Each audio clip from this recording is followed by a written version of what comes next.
Welcome, everyone. My name is Steve Breen. I'm the owner and founder of Prosperion Financial Advisors, and we are welcoming you to this EDU session. Um, we love what we do. We get to help people, and hopefully our clients experience this in our actions, in our responsiveness, and they experience care beyond advice. Um, uh, EDU is something that we started a few years back, maybe 10 years ago, uh, by offering non-financial classes, non-financial gatherings for our clients to help them in areas way beyond just the numbers. And it's really been a fun thing to do. We used to hold them in person at the University of Denver. That got a little bit crowded. We found that maybe other ways of doing that using technology would allow clients from all over the world to attend. And so we've progressed into this format. Like all of our EDU classes, these are all recorded, so they'll be on our website. We also like to send out a follow-up email just reminding people of what we covered, and then an easy link in case you want to watch it again or miss something, or if you want to forward that to family or friends. Today we have a special guest, Maegan Keller, and she will be speaking today. Like all of our events, we typically have about 30 to 45 minutes of the presentation, and then we like to do a Q&A afterwards because it engages people. It helps you to have a little question that was tickled in you, and here we have a subject matter expert to be able to speak to that. So in order to get questions into us, we unfortunately use email. So you'd email to steve.Booren, Booren, at lpl.com. We're not permitted by regulators to use texting or the messaging or chat, unfortunately. I wish that wasn't the case. So email to us. We'll keep our eye on our inbox for emails and be bringing those up and speak them verbally to you. So today's topic, very timely. This week we've had two occasions where I've had two occasions where people have said, gosh, I'm looking to get organized. I want to downsize. I want to right size. And that can be overwhelming, candidly. And when it's overwhelming, it tends to be delayed, put off. You say, well, I'm going to think about that. Well, that's called procrastination. And why is it overwhelming? Because we have so much stuff. You think about the last 50 years, the sizes of homes have gotten so big, and we fill them with more stuff, and we still have so much stuff that self-storage facilities are booming, which, as you all know, we like the investment side of self-storage. Anyway, so how do we downsize? And how can I get this done? Who can help? And where do I start? So today's session, we have Maegan Keller. Maegan is the owner and founder of, is it Right Shape, Maegan? So I'm sorry, she's muted. Well, let's get her in. Yeah, sorry about that, Maegan. Now, I think we'll turn the That's host. okay. I There you actually muted myself, not knowing I could unmute. So good afternoon. Yeah, no problem. So Maegan, Yes. how did we meet? How did I meet you? You meet me? We met a while ago. It was probably about 6 years ago now. I was writing some articles for The Villager in Greenwood Village, and your wife saw one of my articles and reached out and just wanted some help with some storage solutions. And we've been working together a few hours here and there and enjoying our time together. So that's how we met. Wow. Wow. It was a Six bit years. ago. Yeah, six Yeah. years. Wow. Wow. Yeah. And I will tell you a little secret, Megan.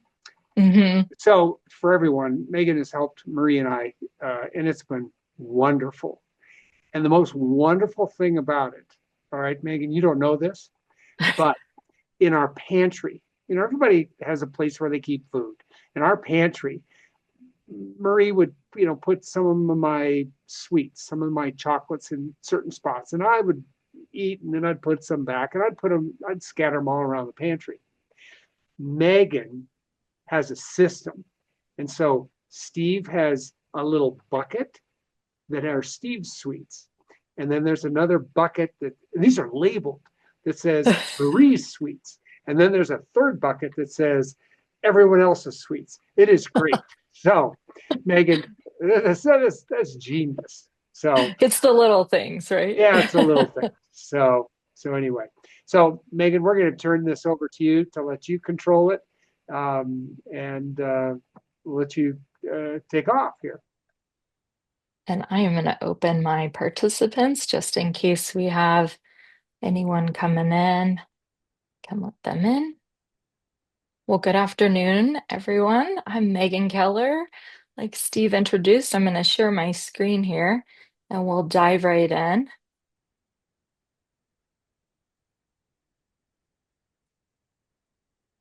One moment. There it is. Are you able to see? Thumbs Indeed. up? Yep. Okay, wonderful. There we go. So, welcome everybody on Zoom. I'm so glad you're here today. And Steve, thanks for having me. We're going to talk about downsizing, which is personally one of my favorite topics, but I know that it's not everyone's favorite topic. So, my hope for you today is that you'll walk away with a couple of nuggets, a couple of ways to approach downsizing, and you'll feel at least a little bit overwhelmed, if not a lot less overwhelmed, and really have a roadmap for what's your best next step. Because everyone on here might be in a different phase of this process. You might just be thinking about the process. So, I am going to essentially share with you what we do as a professional organizing business and a move management company. What do we do when we meet with a client and we look at all these different puzzle pieces of what needs to happen when, how is it going to happen, who's going to do it? And just what is happening, right? All those puzzle pieces. So let's see. There we go. So let's talk briefly about the overwhelm. So this is very common. You are not alone. Every single client, every single person I talk to, just in general about their stuff, let alone downsizing it, says the word overwhelm. So there's a reason why we feel that way. And it is because it actually is a giant, large project and it is overwhelming. But I think if we identify the overwhelm, then we really have a chance to at least cut it in half by accepting it. So a few reasons that I've seen consistently with clients over the years, and we've now been in hundreds of homes, is a few of these reasons. And I hope you identify with a few of them. So one is there's just a lot of different decisions. There's a lot of different items to make decisions on. And then these two things put together, where each decision has another next step to it. And you mesh all of that with all the items in your house, and immediately just those two things could be the overwhelm, right? And then there's not always a clear plan. We don't always have all the answers right in front of us. And let's face it, we didn't take this as a college course. So unless we saw our parents do it well, we don't really learn how to do this with our items. We don't have a roadmap. And this is probably one of the bigger things is that it's emotional, right? And we don't necessarily know when those emotions are going to creep up, and that can feel vulnerable and a little scary. Sometimes I see this with couples or families where there's misaligned goals. Somebody's got, you know, this agenda and timeline, and somebody else might be resistant to it. So that can be the cause of feeling a little overwhelmed and alone with it. And then in general, we as humans have a little bit of a fear of change. So that's always present. The unknown, the future is a little unknown. And I got a couple more, right? So time consuming. I think if any of us over the years have been like, we're going to organize that closet, it's just going to take, it's going to take like an hour. And 3 hours later, you're knee deep in some overwhelm, right? It does take time. All in all, I talk about this a lot where managing our items is three different things all meshed together. We have to think about it. It's very physical, and then it brings in that emotional. So that is all we're going to talk about with regards to this overwhelm today. We're going to stick with the solutions to the overwhelm. And I have five main, let's call them buckets of ideas and ways that we approach these types of projects. I am going to throw a lot out there. You don't have to digest it all. It's a big overview of downsizing from start to end. We're going to leave time for questions, as Steve mentioned. And this is just really to give you a roadmap for how to get started and when to ask for help. And we're going to do this with these ideas in mind. There's three main downsizing benefits that I see when we do this ahead of time, especially. It is a gift to yourself. You get some time to process your life and your history and your items. I think it is also such a gift to your loved ones. We do come in and help people where the kids especially are left with a large amount of items and decisions. And last but not least is it's actually a gift to your community. I don't think we talk enough about this, but if you're donating items that can be used by somebody else, there is somebody out there that can use an item that might be in the back of your closet right now. So it is a gift to your community. All right. Here we go. We're going to dive right into the planning, our first bucket of solutions. Planning ahead is all about timelines. This is going to be the mental load of this process. And there's 4 different timelines I'm going to touch on because again, I think all these different pieces sort of crashing into one another when we're thinking about our whole home, that's part of the overwhelm. So we're really untangling these ideas. The first one is about what you're doing with your current home. So I call this the market and the move timeline. And there are going to be a couple of questions here. And the first one is, and not everyone's selling their house, but a lot of people are. So there's usually a when are we going to go on the market date, right? So when's this home need to be picture ready? When are we going on the market? Then come the other pieces after that with moving. So wherever you're moving to, is it ready? Are you on a wait list? What do we know about that? And then there's 2 other pieces that fit in here, which is, are you staying in your home while it goes on the market? Or are you going to move out before it goes on the market? Here's a couple of questions to ask yourself if you're moving out before it goes on the market. When might that be happening? Are there things staying behind for staging? What's coming with? These are just ideas to think about. You don't have to have any answers today. And then if you're staying in your home, what's the plan for getting started on that decluttering and staging in that regard? I will tell you this. Here's the good news. Are you ready? Those are a lot of questions. You don't have to have the answer to any of them. You can start the downsizing and decluttering process without having any answers to this. And that is very important because I do run into many people who go, well, I don't know where I'm going, and I don't know what size, and I don't know this, and I don't know that. So then they don't get started. And then all of a sudden, I get a call that they now figured out where they're going and they have to do all of it in 2 weeks. We can help with that. But I will say that is a bit more of a stressful situation for that person than if we had started even 2 weeks before that or a couple of months before that. So you don't have to have any of these answers. You can always declutter. However, if you have some of these answers, the time between right now and when you either go on the market or move, that is your decluttering decision time. That's how much time you have to make all the decisions. Okay, our third timeline. This is something that I don't think a lot of people think about. They get excited to go to the new place or they're just ready to get there. And then all of a sudden forget that there's a lot of pieces that happen when you're settling into a new place. So I ask clients to really think ahead about, okay, how are we going to unpack, put things away? We don't want to be in boxes forever, especially in a smaller space, right? That's actually a safety hazard. Do we need to pull things out of storage, put some into storage? How do we do that? Inevitably, coming out of boxes, there's more paper, there's trash. How are we going to manage that? And then you want to feel settled and at home. So, what's the plan for decorating, styling your new place? And last but not least, once all this happens and you get settled in, inevitably, there's a few more donations.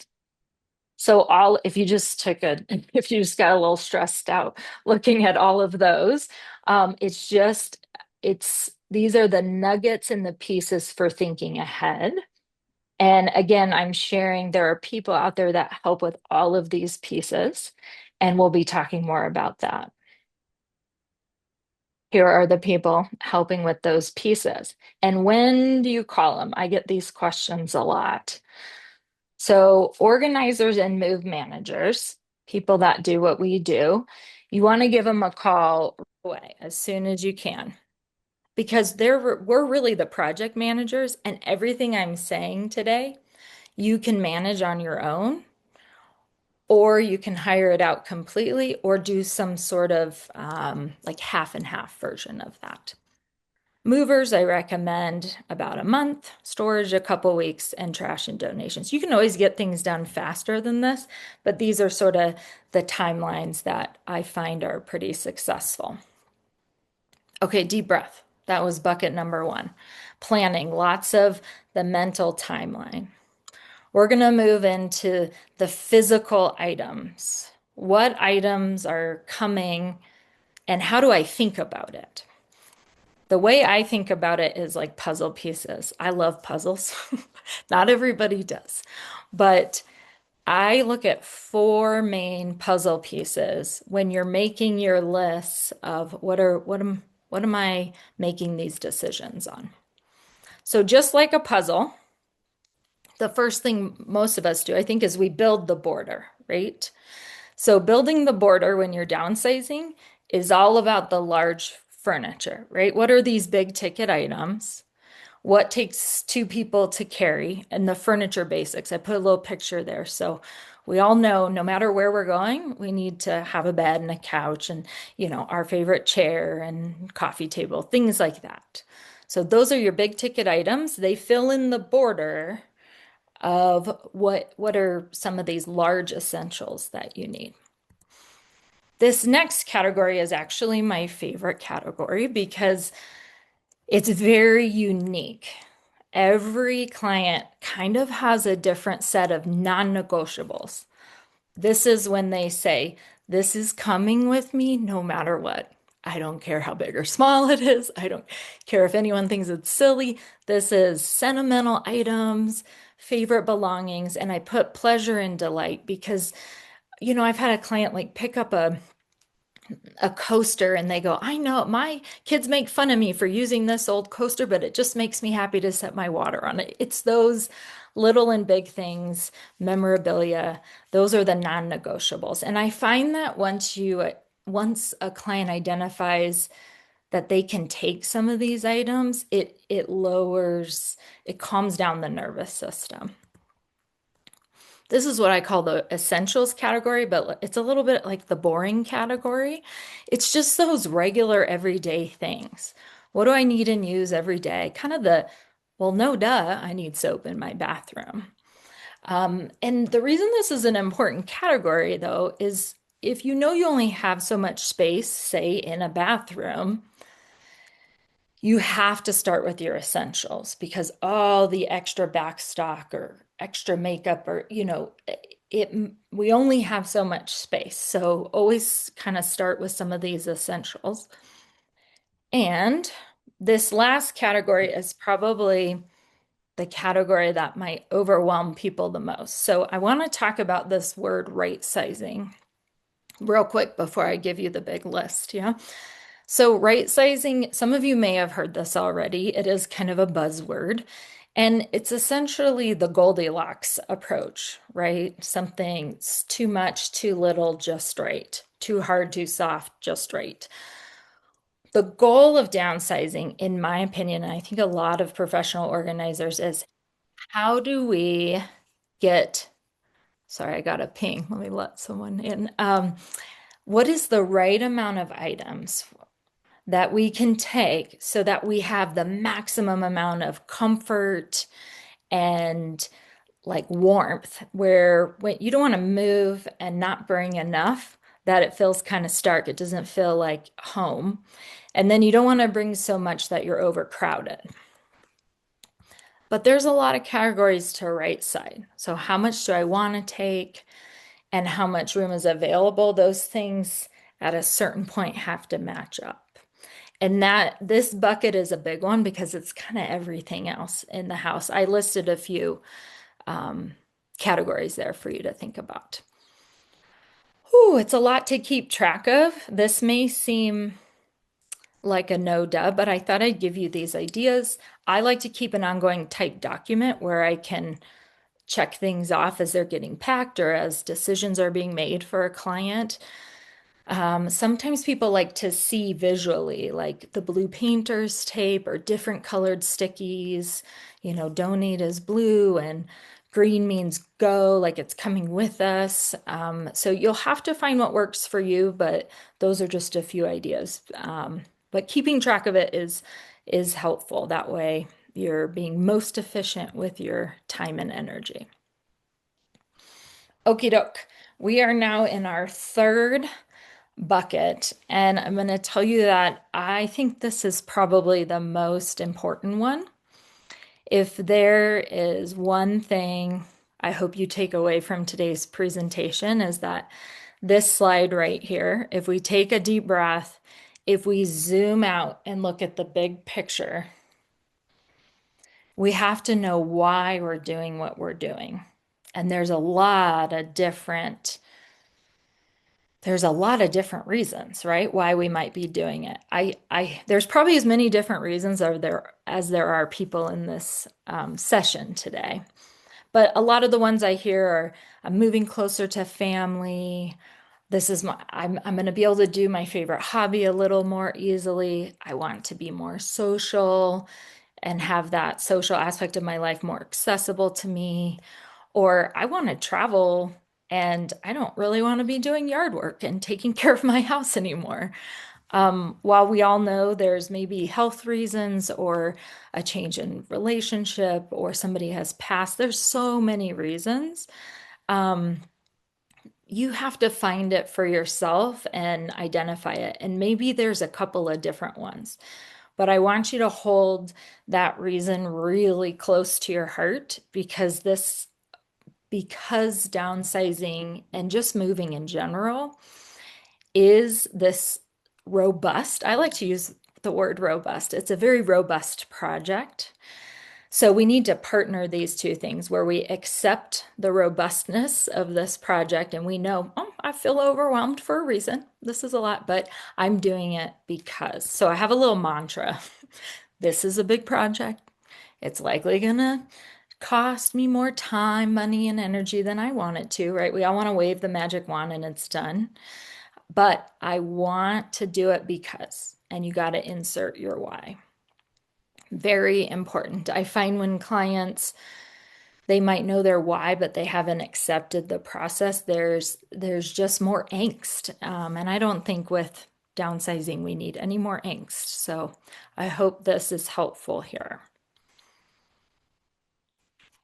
Okay, shifting into this next category, I will say that this is one of the largest categories because this is where the mental load, the physical load, and kind of that emotional all come together and get jumbled as we're making these small and big decisions on all the items in our home.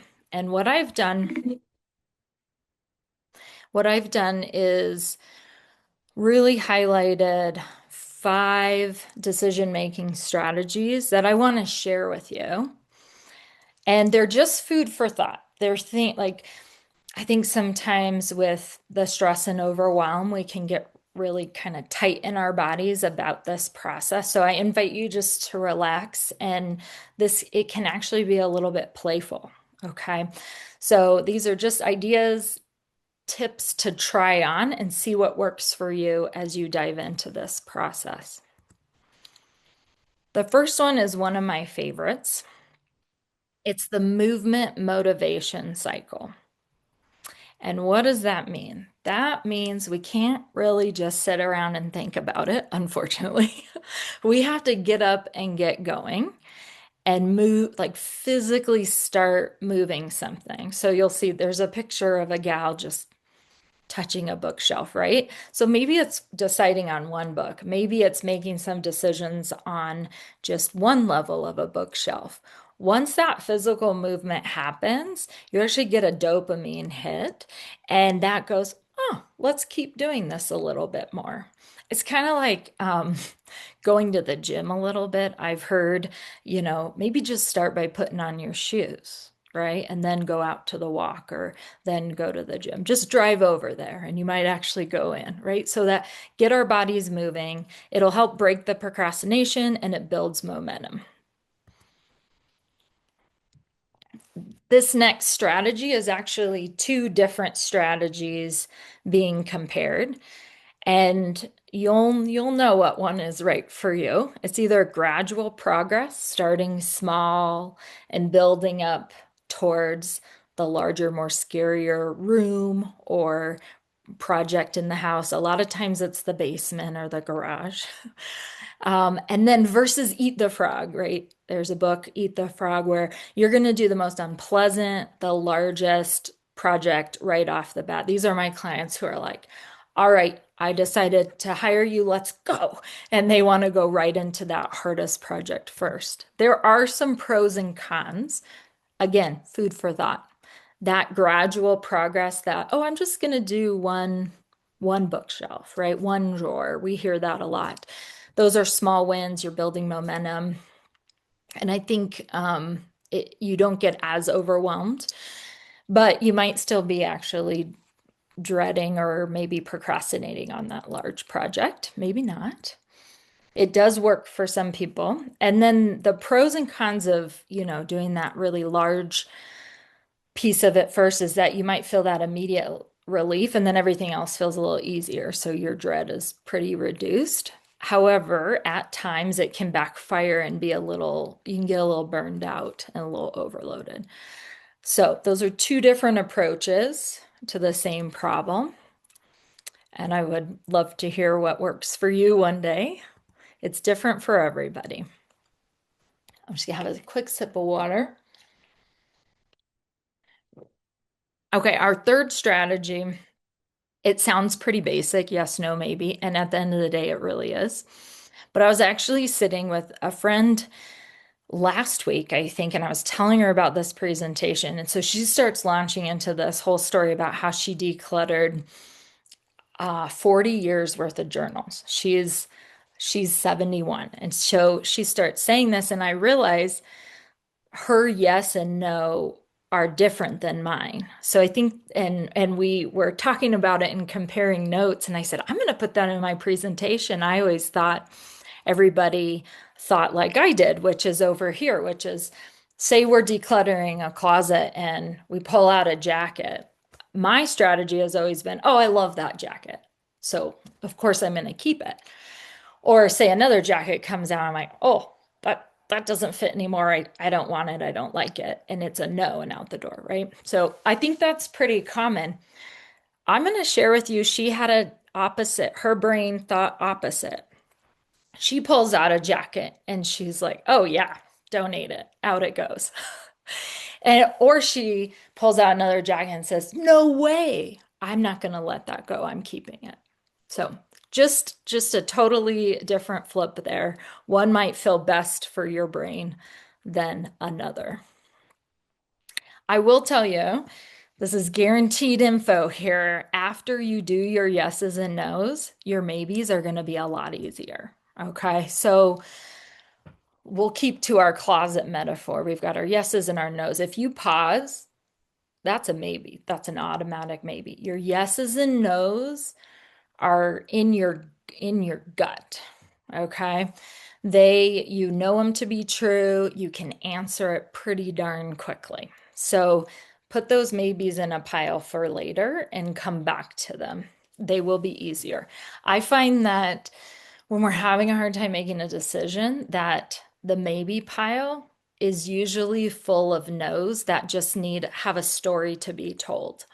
So you pick it up and it's like, well, this was a present that somebody gave me. This was my grandmother's X, Y, and Z.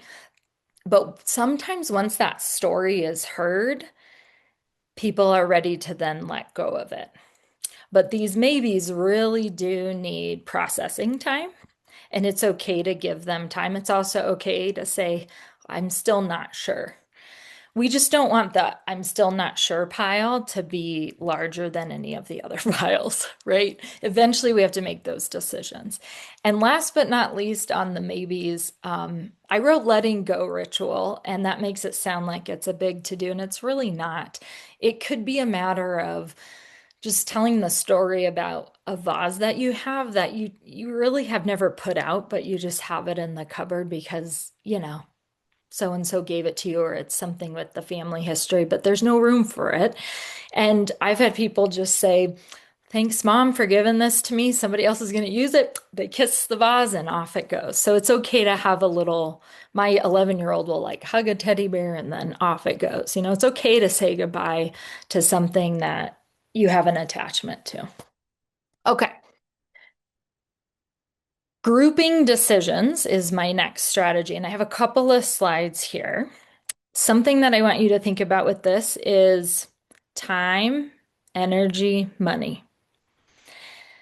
When making decisions about what to do next with your items, it's the number one advice I could give is put it through the filter of, do I want to spend my time and my energy on this? Do I want to outsource it and spend some money on this? Or is there a combination where it's a little bit of both? And your very first layer of decisions is really right here on these boxes. This is your first group of decisions. It's very basic. You don't want to have too many other categories because that gets overwhelming. Am I keeping it?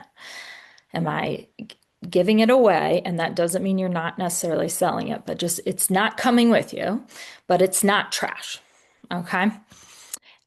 And then you want to take these groups of decisions and take the next right action with those. So in each of these groups, I'm going to show you what it might look like to do it yourself, outsource all of it, or a little bit of a combination. So anything you keep, it either needs to be packed because you're moving, or it kind of needs a combo of packed and staged and put away because you're getting pictures and you're selling your house. So it depends on the goals. If you're doing all of it, you box it up, you make the house look good, check. All is done there. But it's your time and energy, right? If someone else is doing it, the movers, they'll just come in and pack everything. And stagers will make the surface of the house look really great. I am biased here, but the combo is organizers, right? Because then you're really partnering with those decisions. And I think it is can be an efficient partnership for let's pack up those personal items and let's make the house look good, not only for pictures, but also when people come and they open up your closet or your garage or your storage. I call it internal staging because buyers, they're nosy. They look in those areas. Okay, trash. I'm going to fly through these next couple of groupings because I want to leave enough time for questions. But trash, if it's just a bag of trash here and there while you're decluttering, just, it can just go out with your regular trash.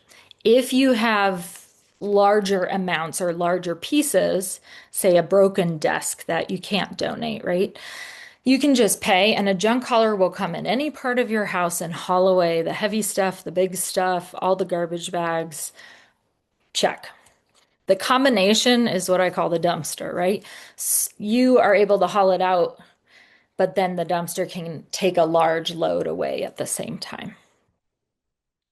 For donate, similar situation. If it's easy enough for you to just put it in your car and drop it off while you're running errands, great. Like our team, we fill up our cars after sessions, we go drop it off. We have had circumstances where we have hired a donation haul away company where, or we've had clients do this too, where people come in and again, they'll take the big heavy bookshelf that needs to go to donate and they'll haul it out of the basement or haul it out of the house. The combination, we did this just last month with a client where we hauled everything out to the driveway and Vietnam veterans came and picked it up for free. So we saved a little on that haul away cost. And last but not least, this could be its own whole EDU class. So selling, people do, I think, go, oh, this has value. And the first thing I say to people is the highest value is the house, if that's what you're selling. Every item in the house has a variety of value, and there's a couple of ways to do it. Obviously, if you're doing it, there's online options, garage sale. You can outsource it. Most people will move out, and then an estate sale company will come in and they'll do all of it. The combination is managing consignment or again, working with an organizer. So an example of what we did in a house last month with the Vietnam veteran example for the donation was while we were packing and organizing and helping the family make decisions, one of my organizers was posting and selling large furniture items and getting them out the door. And so we also have taken pictures and measurements of items and sent them off to see if a consignment place wants to buy them or not. So there's multiple options under all of these next steps. And I hope this gives you a roadmap for how to divide it up. And again, my number one more person coming in. My number one advice is time, energy, money. Where do you want to spend what? Okie doke. Last but not least here, I think this is really important to know about, which is decision fatigue. The longer you're making the decisions, the quality of the decisions goes down. We get tired to the point where if our spouse says, well, what do you want for dinner? We just can't even answer them. So just be mindful of that. And these sound really simple, but these are tips that we use as organizers, like know your limit, take some breaks, literally hydrate and snack. And this decision fatigue, along with the physical fatigue, is a really good reason why possibly hiring professional help will be helpful. So that leads me to my last two slides here, which is about getting help. How to get help, when to get help, what that looks like. So when should I get help? I'll say these are two of my team members here.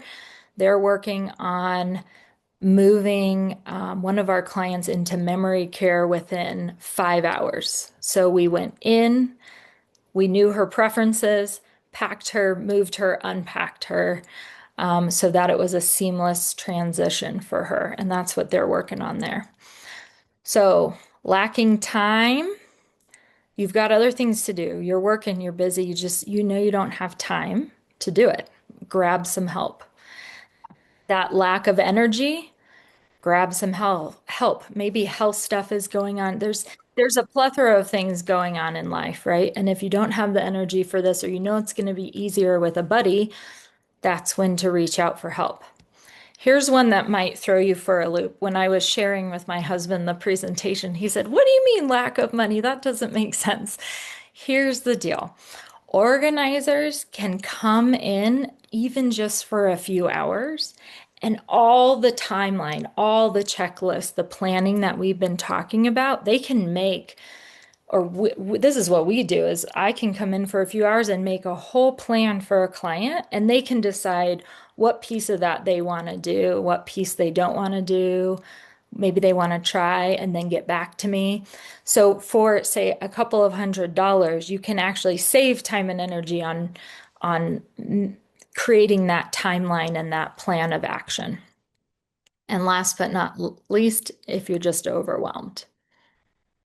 And there's some benefits to hiring professionals. I'm going to plow through these a little bit here so we can get to some questions. But essentially, we're not attached to your items. We're attached to the stuff in our house, but we're not attached to your items. So we come with that objective point of view. We have practical experience. We're in houses every day, all sorts of different situations. So we come with a lot of experience on all these different puzzle pieces. Resourcefulness, we know who to call for what and when and how to get it done. We're problem solvers. And you get that custom tailored support so that you can have some breathing space from that mental, emotional, physical toll. What I share with people these days is we're really just a guide for this process and can dive in and help more with any part of it. So I will leave you this, and I'm sure Steve will be sending out some info, but this is my contact information.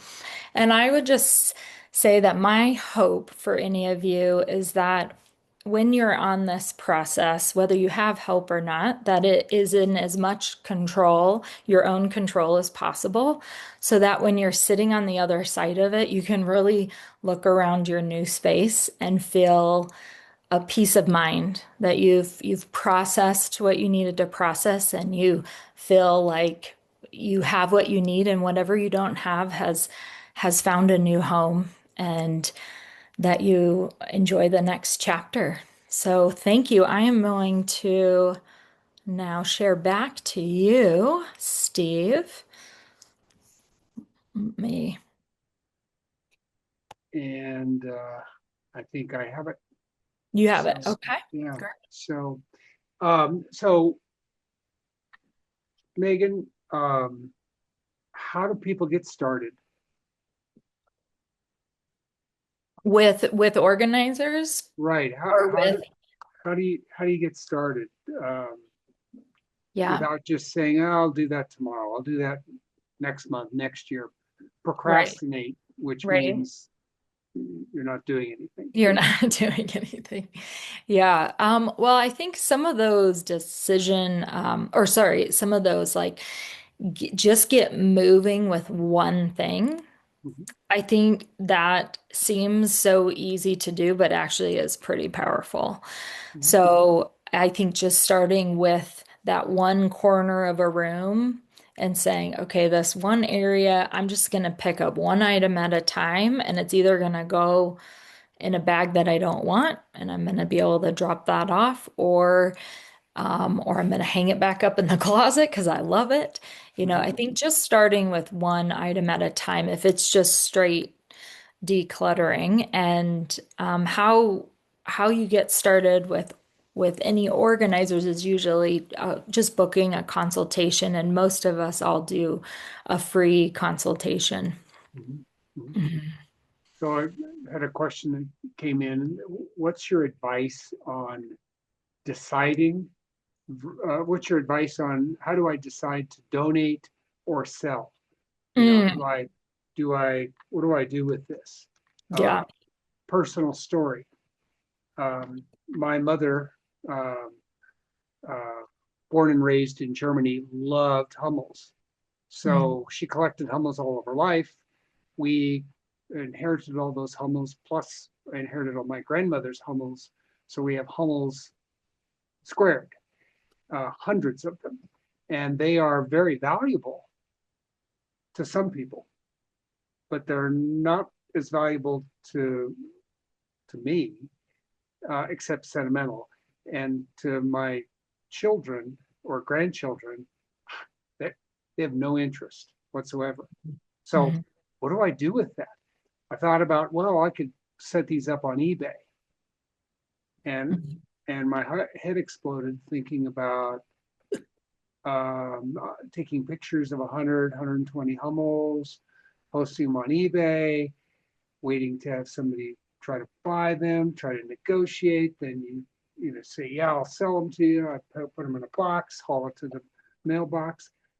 I don't need another career just to get rid of some Yeah. Hummels. And she's not going to be critical of me because of what I did with them. Mhm. She's she's dancing in heaven. Yeah. So, what do you advise selling? Do you advise donating? What do you recommend? Yeah, I think that's a really, really, really good example and one that goes through that time, money, and or energy, right? If you're like, oh yeah, I have the energy for that because it feels worth it because I'm gonna make hundreds of dollars from it, or I'm gonna like, and then like you were saying in your case, you went, that just makes my head explode thinking of managing all those extra pieces of that process. I will say I personally find selling, I'm like you, it at a certain point it's just too much. So I would say with a collection, right, it is there's a couple different options, and I think it's really it depends on the person, right? So I think some people would just go, you know what?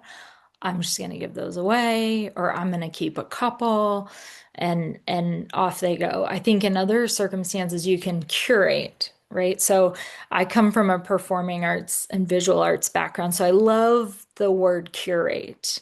So if you have this collection of 125 of them, what is one or two, or what is there ones that are specific to like your wedding date plate or the year the kids were born, or is there a handful that could be curated out of the collection so that it makes it easier to offload the boxes of them. Mhm. So that's an idea there. And with it does come down to value. And I tell people, I think for me, I try to say, if we're not going to get over $100, over $50, that's 75. Like because it takes time, money or energy to like manage it. But I will say we've had some circumstances. We had one where we posted these giant file cabinets from this basement of a lawyer. And we posted them up for near free because it costs less to do that for like 15 minutes of our time to post it and for someone to come pick it up for free. So it depends on the size of the object, the sentimental value. And I think everybody has to ask themselves and put it through that filter of what's the value here for time, money, and energy that it takes. Right, right. Yeah. So Megan, what do you not do? And I'm just putting up your contact information. What do you not do? What do you absolutely? Sorry, we can't help people there. Yeah. What would that? What's an example of that, or do you have any? I just really have probably just really one. So people do ask, so everything I just want to be clear, like everything we talked about today with all the different puzzle pieces, and we do all that for clients, or we do one or two pieces of it. And so the clients we don't work with are hoarding cases. So there's actually a hoarding scale that is published by the Institute for Chronic Disorganization. And yes, that is a thing. And they do phenomenal research, and there's 6 different levels. So a regular organizer can work with definitely level 1. Some might do a level 2. But we really, there's a level, we don't go beyond level 1. Because it's not where we're most effective. We really like to come in and help people make a lot of change fairly quickly. And we like to work with clients who are ready to make that change, but know they need some help doing it. And sometimes with the mental illness of hoarding, that's just not the best fit for us. Otherwise, if it has to do with stuff in your space, belongings in your home, we can help and problem solve with just about any aspect of that. Yeah. I had an occasion to help a client. Um, he called me from the hospital and said, "Hey, I fell down the stairs last night. They called me to the hospital. I'm here in the hospital. I thought they'd let me, get out, and I need to have you go over to my house and lock the doors." Mm. I said, "Well, sure, happy to do that." And he said, "Well, I want to tell you beforehand, you need to be careful when you go in." Okay, I'll be careful. And I just felt so for him because um, this was a secret that he had, Mhm. and it was dangerous. It was dangerous in his house, and Mhm. it was dangerous. He had so Mhm. much stuff, and Yeah. his son lived lives in Maryland, and Dad kept this kind of a private secret, and we were able to engage a service on his behalf to help clean all that up and help him then make his next move. But it was, and this is something that we do, helping families. Mhm. We may help the parents, but then the kids who are away need to have someone watching over their their parents, and Mhm. we don't hold that out as a on our service menu, but it's what we do. And why do we do it? Because we care about people, and we get to help them. So um, Exactly. so next step would be people to reach out to you and uh, visit with you, consult you, have the information there. One Yeah. other thing, many clients know we do an annual shredding event, which is your opportunity or our opportunity to give you the service of getting rid of all the paper that you accumulate or that LPL or we send you. We do a shredding event every year in May, and this year we'll send out reminders on this, but this year it's Saturday, May 16th. Typically, it's 9 to 11. It's in our parking lot right down here in the backside of our building. Um, Maegan will be at that event. So if you have questions, if you want to meet her, if you want to get to know her before you call or engage, she will be at that event. So that's something just to make sure you mark down on your calendar. Um, so we've had several thank yous for doing this in terms of emails. So Oh, I'm glad to hear that. And yeah, anything else? Any other wrap up comments you'd have, Maegan? well, when you were speaking before about this client, reaching out for help, I literally, right before you called me today, I was getting off the phone with the son of a client who we helped, and his father is in memory care and no longer can drive, but can't go close down the storage shed not storage shed, but storage um, room that he rented. And so I still have a key to it. And so he called and he said, Dad can't get over there. We just need you to go unlock it so that we can we can say we no longer need it. And so, that just, I thought I'd share a quick story about that client because I think it shows all the different ways that we can help clients. Just as you were saying, this client needed to had already moved out of his house, but the family all lived out of town, like you were saying. They lived, I mean, back east and really far, all three of them. Mhm. And so they were all planning to come back one weekend and help their dad make decisions. They had lived in this house for 40 years. So our team went in and pre-sorted everything so that the family could make those categorical decisions as quickly as possible. Mhm. We partnered with them and then we were helping them. Obviously, that was the one we were selling some furniture. We were having the donation come every day, 4 days in a row, because there was that many donations.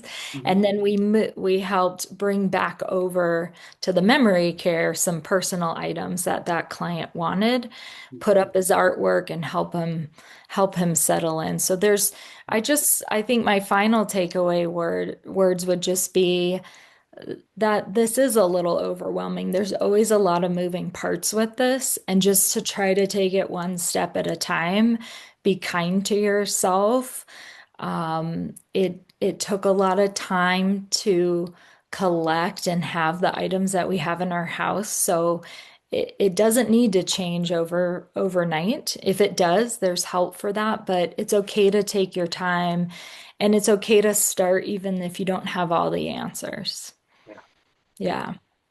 Yeah. Yeah. The one thing that I would like to share and just to encourage clients, people along these lines, think about 5 C's.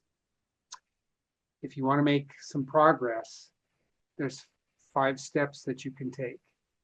Number one, commit. Oh, excuse me, number one, get real clear about what it is that you want. What do you want this to look like when it's all done and done really well? So get real clear in your mind what you want. The second step would be commit. Commit to someone. When you commit to someone, you create accountability.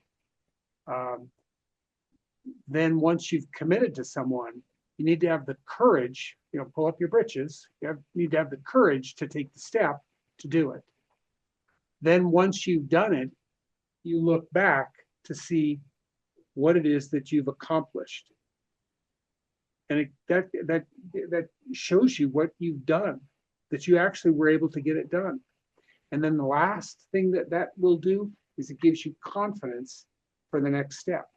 So get clear, have the courage to do it, commit, get clear, commit, have the courage to do it, then realize what you're capable of. And when you realize what you're capable of, that then leads to greater confidence. So I find that that's a valuable kind of 5-step thing. I did when I taught skiing and would take people to scary places, all the way to cleaning up your living arrangements, your home.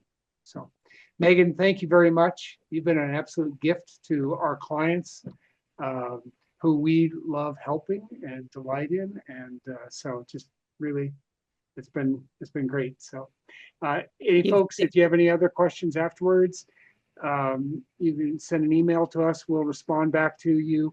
Realize that we'll send a follow-up email out with the link to this recording. And don't forget about May 16th, Saturday, 9 to 11. Kyle's going to arrange to make sure we've got a great coffee guy there who people love. And Maegan will be there to meet, answer questions, and hopefully help our clients. So thank you. Thanks, Steve. All right. Take care. Bye-bye, everyone.